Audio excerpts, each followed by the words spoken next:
佢哋肌肉唔夠咧，好容易會覺得好易攰啦，唔夠力啦，甚至嚴重啲咧，佢哋就會有痛啦。呢度膊頭痛啊，腰骨痛啊，膝頭哥痛。肌肉如果有改善，有個力度嘅增加咧，咁其實一方面可以保護到自己啲骨頭，甚至係啲關節啦，咁我哋會少啲痛啦，甚至咧我哋啲新陳代謝率啊都可以改善，咁冇咁容易積聚脂肪啦。Angel 啊，點解咧過咗50歲之後咧，我哋特別需要肌力嘅訓練咧？其實由30歲開始就應該要留意㗎啦，因為咧我哋人咧一般去到30歲咧就發展得成熟㗎啦，咁就30歲開始咧，其實我哋啲肌肉啦、骨質啦各樣嘢咧都開始有流失嘅情況㗎啦。咁一般以10年計啦，咁我哋有3至8% 嘅流失。但係點解話去到50歲要特別留意咧？嗰個速度咧特別加快㗎啦。每一年咧大概有1至2% 嘅流失，去到70歲嘅朋友咧就更加要留意。咁所以好多時我哋都會提30歲、50歲、70歲咧係一個階段嚟嘅。咁但係肌力不足同死亡風險有冇關係咧？一路掕落去都會關事。其實咧一路肌肉流失啦，咁我哋會發覺骨質都會流失㗎喎。咁所以好多時會聽到骨質疏鬆嘅情況啦，咁樣個關聯就喺呢度啦。如果肌肉流失啦，咁佢哋好多時個肌肉冇咁有力啦，覺得好易攰啦，甚至咧好明顯㗎，有啲會覺得痛症嘅情況出現。咁有陣時一唔小心咧行路就會跌倒啦，跌倒連埋骨質疏鬆咧就會出現骨折嘅情況，以至於咧佢哋會入院啦，甚至咧失去咗自己照顧嘅能力，對於再漫長啲嘅死亡風險就增加咗好多啦。有冇啲個案你曾經見過可以分享一下咧？近排特別多，尤其是經過疫情之後啦，咁我哋好多人都未必可以做到咁多運動啦。咁我近排咧收到好多個案咧，就係佢哋去旅遊啦，咁難免佢哋會去攞篋啦。咁一拎篋啊、重嘢啊，甚至行一啲長遠嘅路程咧，佢哋因為好開心啊，有得出翻去玩啊嘛。咁佢哋行路又行多咗咧，就會發覺好易攰啊，整親隻腳啦，扭傷腰啦，一抬個篋嘅時候咧就哎呀，咁佢哋就好容易整到啦。咁我哋有冇啲咩方法可以自測得到咧？自測咧有一個方法就好簡單嘅，咁其實即係一個簡單嘅篩檢啦。咁我哋就有分上肢同下肢嘅。咁咧今日咧簡單可以示範下一個坐企嘅測試嚟嘅。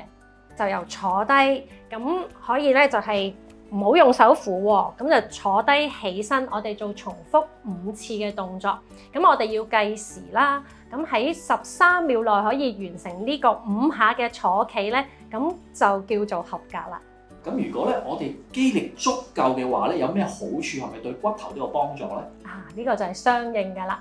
咁咧肌肉如果有改善，有個力度嘅增加咧，咁其實一方面可以保護到自己啲骨頭，甚至係啲關節啦，咁我哋會少啲痛啦，甚至咧我哋啲肌嗰個新陳代謝率都可以改善，咁冇咁容易積聚脂肪啦。我諗大家都好關注呢個問題啦。以我所知咧，一般人諗住練肌力咧，都會用一啲器械去做啦。咁但係好多人屋企都未必有呢啲嘢，咁我哋可以點樣做？其實仲有2個方法嘅。第一個方法咧就係做自身嘅體重，譬如好似一啲 sit up 啊、掌上壓啊咁，用自己嘅體力咧就已經可以負到重啦。另外一個咧又可以用一啲小嘅工具啦，譬如沙包啊、水樽啊、橡筋帶啊，咁其實一啲器具都已經可以幫手做到一啲負重嘅運動㗎啦。除咗頭先以上嘅方法咧，一陣間大家都可以留意一下我哋體適能教練阿 Jama。佢會教你一套好簡單，就算去旅行啦，喺屋企度都可以做到嘅運動。我哋學啲由最簡單嘅開始就可以啦。我哋今日要教大家嘅第一個動作就係叫做扶牆掌上壓啦，係可以鍛鍊到我哋嘅胸大肌同埋手臂肱三頭肌嘅肌肉嘅。因為我哋平時咧都會做一啲推同拉嘅動作啦，例如去街市買餸拎好重嘅嘢啦，去旅行要拖篋啦，或者係推門啦，都係會用到呢2組肌肉嘅。我哋可以開始示範動作啦。我哋首先面向牆壁啦，雙腳打開同膊頭一樣闊，舉起雙手，冇高過膊頭就可以㗎啦。雙手嘅距離比膊頭闊少少，然之後我哋收緊我哋嘅臀部同埋腹部，慢慢將身體壓向牆邊，直至手踭屈曲成90度就可以啦。跟住再將身體撐翻起上嚟，上嚟嘅時候呼氣。注意翻啦，我哋做嘅時候身體係要成一直線嘅，千祈唔好將個臀部提起或者將個腰塌下啦。咁就完成㗎啦。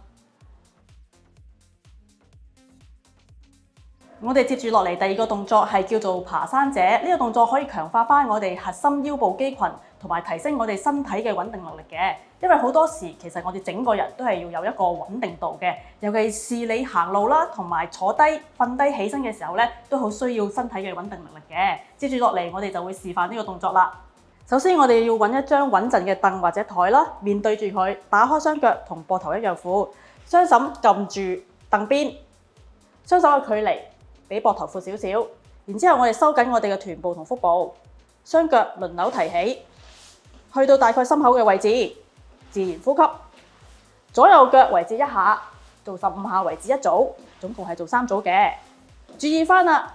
我哋做嘅時候，身體係要保持成一直線嘅，千祈唔好將個臀部提起或者將腰部塌下啦。我哋跟住落嚟做嘅動作叫做橋式，呢個動作可以強化翻我哋臀大肌嘅肌肉，因為我哋平時行路啦、跑步啦、上落樓梯，甚至行山嘅時候都會用到我哋臀部嘅肌肉群嘅。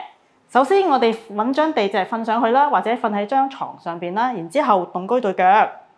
雙腳嘅距離同膊頭一樣闊，小腿要盡量垂直於席面，千祈唔好距離身體太遠啦。然之後雙手自然咁擺喺側邊，收緊我哋嘅臀部同腹部，下巴微微收入，用我哋嘅髖關節將臀部提起，上嚟嘅時候呼氣，落去嘅時候唔好掂到張地席啦，上。呼氣，落，上，呼氣，落。注意翻啦，我哋做嘅時候係唔會拱腰㗎，盡量將臀部收緊同埋腹部收緊就可以啦。呢個動作就完成啦。